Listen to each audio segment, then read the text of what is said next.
Alright everybody, this is my first video of the night of this little marathon. I did record this video and then I noticed some issues, so then I had to fix some things, and here we go again. So I know this is going to be late, and some of you might not even see this before the distribution is announced. So,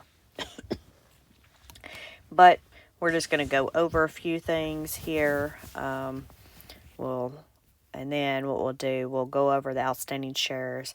We'll just sort of glance through all the changes, and then we'll just sort of have a sneak peek at the guesstimate challenge that we ended up doing. So anyway, and then just a reminder, I'm not a financial advisor. This is for entertainment purposes only. And honestly, I think this is one of the funniest things that I have done, especially doing the estimates and the guesstimates with other people. And also a reminder, if you don't already know, you can do this on 2 times the speed or whatever. It'll help you get through, especially sometimes as I think. But I have marked specific things that I want to talk about as we go through. And since I've already done this once, hopefully I am honed in on what I want to talk about. So anyway, just a note that these are the outstanding shares. So if we look at yesterday's video, or yesterday's holdings versus today's holding, you can see the difference in the share count and the percentage of that share count. So AIYY is up 8% today, and then AMD is up 4%. And again, these are for the outstanding shares. Coney is up 3, Dizzo is up 5, and then if you don't know, the market was red today, so there's lots of buying opportunity out there. So these could be up more than normal, but we'll see. Phoebe went up 2%, Murney's up 4%, Misty 6%, Nefli 1, NVIDIA 1, OARC 1, and PayPay 3%. And then, of course, so that's going to have an effect on the calculations, and then, of course, the trades. So you can see these are some trades that happened today. So this will have an effect, and then also the actual the actual cost of the ETF. Right when we're talking about doing the percentages and stuff like that. So lots of factors that, go into these types of things. Oh, sorry. So we are doing not holdings yet. All right. So most of you have seen this. I won't haven't really made any changes to this today besides doing this at the bottom, and that's not actually supposed to say actual.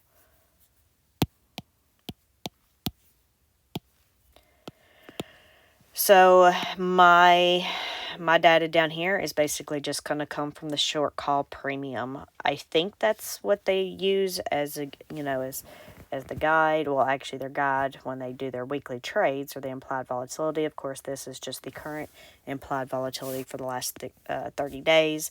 And then the short call premium is what they've actually received here. And that's what I'm going to go by. There's only one that I have changed that I think should be different, and there's others that I've highlighted. However, these are the numbers, and I'm a numbers person, so these are the calculations. This is what I'm going to go with. There's lots of other factors outside of the numbers that Zega Financial will take into consideration when doing these. So anyway, so AIYY. Oh, and before I forget, the ex-dividend date is Wednesday.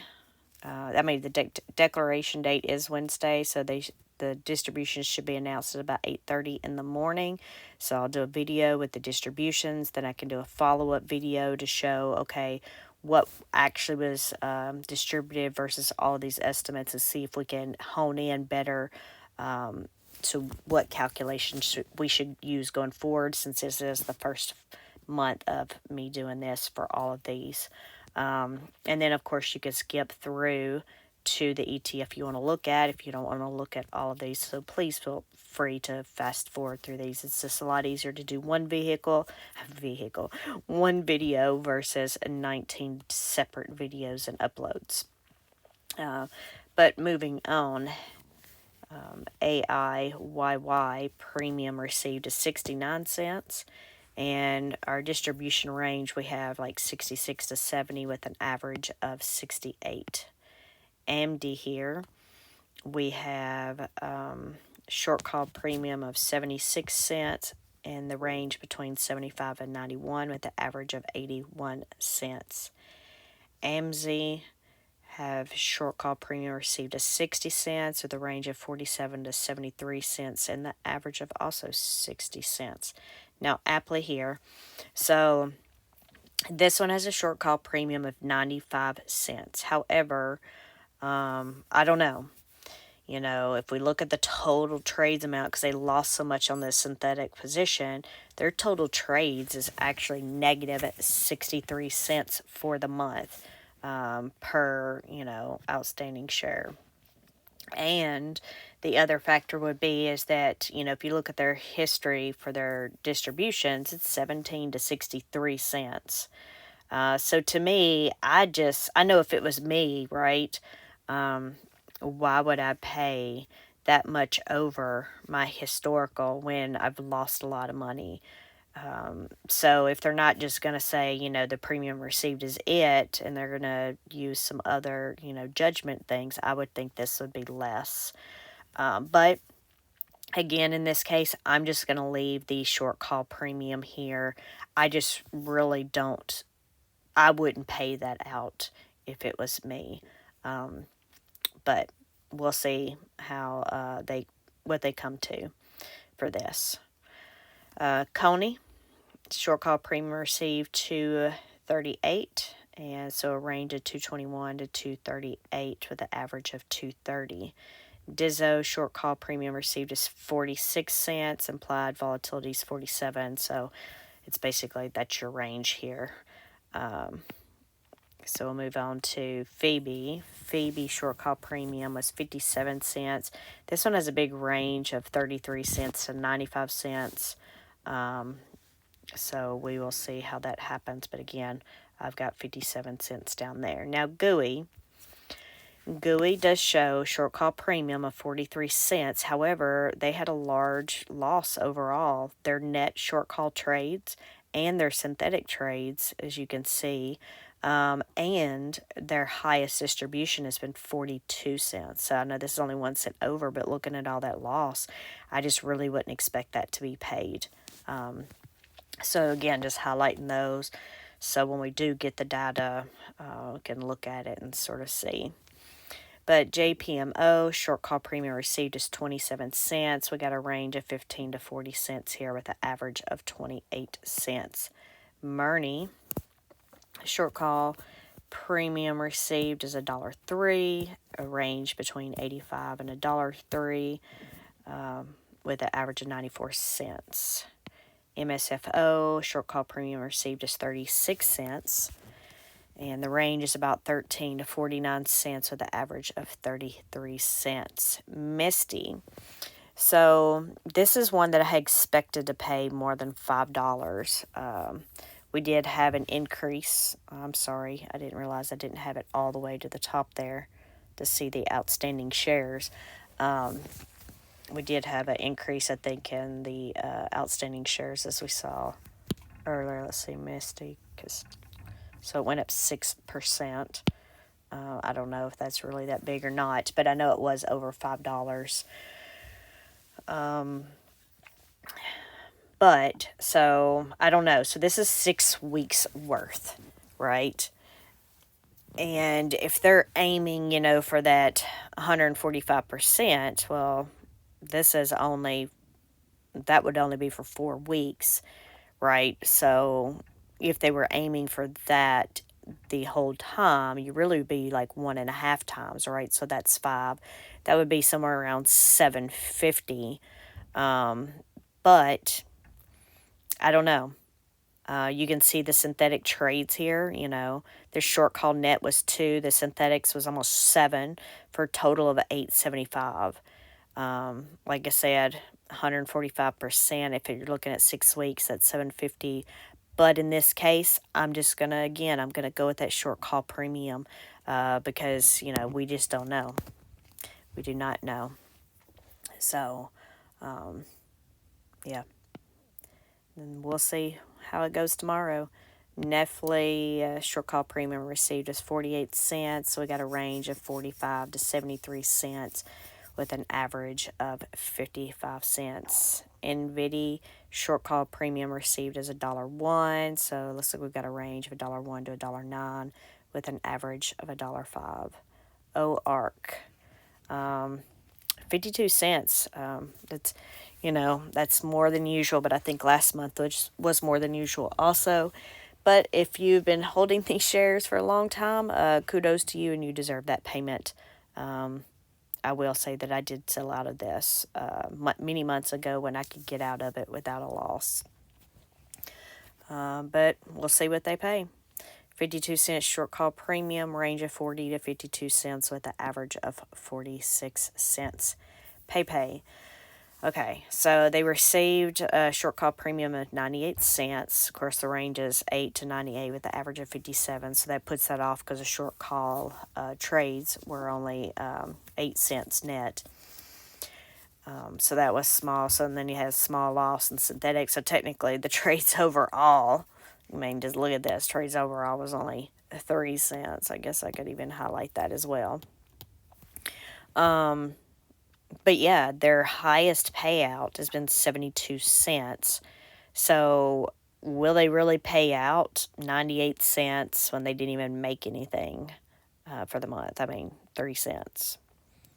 But anyway, so that's why I had this one highlighted in blue. So we'll see how that goes. SQY, short call premium received is $1.19, a range of 95 cents to $1.25 with the average of $1.13. Tesla, again, the yellow up at the top is adjusted based on the reverse split. This one is the only one that I changed. I feel that if the calculation says it, I'm going to go with it. But in this case, if it was me and I had a choice, that I wouldn't go to 55 cents because that's what we were doing before the reverse split, and that just looks bad. So for perception purposes, there's no way I would do that amount. In fact, at the bottom, I did have 75 cents. But then I do know the stock's gone down quite a bit since the reverse split, so I went ahead and reduced it to 70 cents. So I don't know. I'm thinking 70 to 75 cents should be paid. But that's my feeling. Of course, that's also, if business-wise, that's what I would do if it was me. But anyway, just my thoughts, and the only number I actually changed to be different than the short call premium. And then we have Zomo here. Short call premium received is 35 cents. We have a range of 32 to 35 with an average of 34 cents. So just to go look at the challenge real quick. So I've taken that other data and then I've converted it over here on this spreadsheet so we can see all of this data side by side. I will put an actual column in here as well. And then what I've done is I've put, again, all of my stuff here is from that other spreadsheet. I also transfer the colors over. So the blues, those ones that I was like, well, I really don't think they're going to pay that amount, right? Or in this case, I did that one red because that's the one I actually changed. And then, of course, I have the retire on dividends here, and then Gen Z, and then max convexity here. Now, so what I did with these, and I didn't go back and look at these after I redid mine or recopied and pasted mine over. But anyway, I just did a few color codes because this was just one of those things that I said for everybody to make sure that their numbers didn't match, right? One of my numbers on my spreadsheet or one of the other YouTubers. There may be others out there, but these are the ones that are within the Retire on Dividends community or a part of the Retire on Dividends team. So I just made sure I put those on here. And then what I did is just sort of went through and looked at these. And of course, they may not all be colored because, again, we have 4 different people, not just 2 comparing. But, if it's green, then they're about within 5 cents of each other. And then the yellows are roughly 15 cents of each other. Of course, up here we did a little bit different green because, Rod and Max were about the same here, but then me and Gen Z are about the same here. It looks like here, looking at this on my AMZ, based on the short calls, let me zoom in a little bit more for you. Again, mine's all based on the premium received for the short calls, but mine's way lower than theirs on AMZ. And there's a big whatever with Apple, but that's where I'm saying right there, I'm thinking more, that 40 or so percent versus this 90 cents on the short calls. It looks like we have $2 to $3 range on Coney between all of us. Let's see. Yeah, big range obviously on Misty. Even the big range on Netflix. Of course, mine is based on, specifically one thing with the exception of that, Tesla. And then, Rod has his way, and then Gen Z has his way, and then Max has their own different way. And they don't track these, daily like I'm doing, but they do still have their own ways here. It's interesting if you look at Zomo at the bottom, we're all pretty close on that one. So anyway, it's just sort of interesting to see, and honestly feel like this is just sort of fun. I know I'm a nerd, and not everybody else cares or whatever. But we'll do a little thing to see who the winner is here. So we have Max, the trading car mechanic, Danny Drives, Monocle Man, and Tara Slayer here with all of their estimates. And then so we'll just see. I haven't totally decided how I want to do this. I know it was suggested I could just take the total amount of all of them, divide it, and see who's closest. But I don't know. That is one very easy way to do it. But I'm thinking that I do whoever's closest, by ETF, whoever's closest to that price. So, for example, if AIYY paid 57 cents, then Danny Drives would be the closest because he's within 2 cents of it. So then he would get like a 1 or whatever, a star or just a point there for that one, and then do that throughout. And I don't know. That's just another thought. Y'all let me know what y'all think about this. We'll do a video to see who wins this little challenge. And I know that Tara said that it was pretty eye-opening, going through this and looking at all the numbers and watching the videos and stuff and really, looking at them. And it is, like, I run all these numbers and I do these spreadsheets and I show you all this data, but sometimes I don't even have time. Most of the time I don't have time to stop and really look at these and take them in. But once you do, it can be eye-opening instead of just, versus just listening or whatever else. But anyway, I know there's not a lot of nerds out there like some of us, so, but let me know what y'all think and how you think I should grade this. But we will do a follow-up video again with the distributions. We'll compare all this data. We'll see who won the challenge. And then what I did last month is I did a review afterwards, of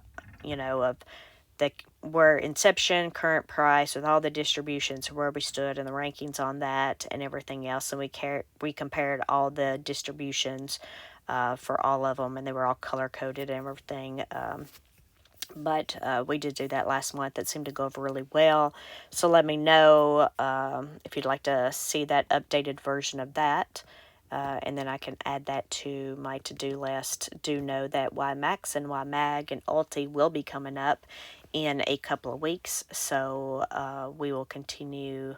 We will work on that. We'll have some adjustments for the YMag and YMax calculations. Of course, I never got the video out last time. It just... other things get pushed to the side, but we'll get on that in a week or so, and we'll start looking at what that looks like. Yeah, and we have lots of new, well, not new, but changes to Ulti, and then we'll go over what happened today in my Ulti videos. But I'll let y'all go so I can work on these other 4 or so videos, and y'all have a great day tomorrow. Bye.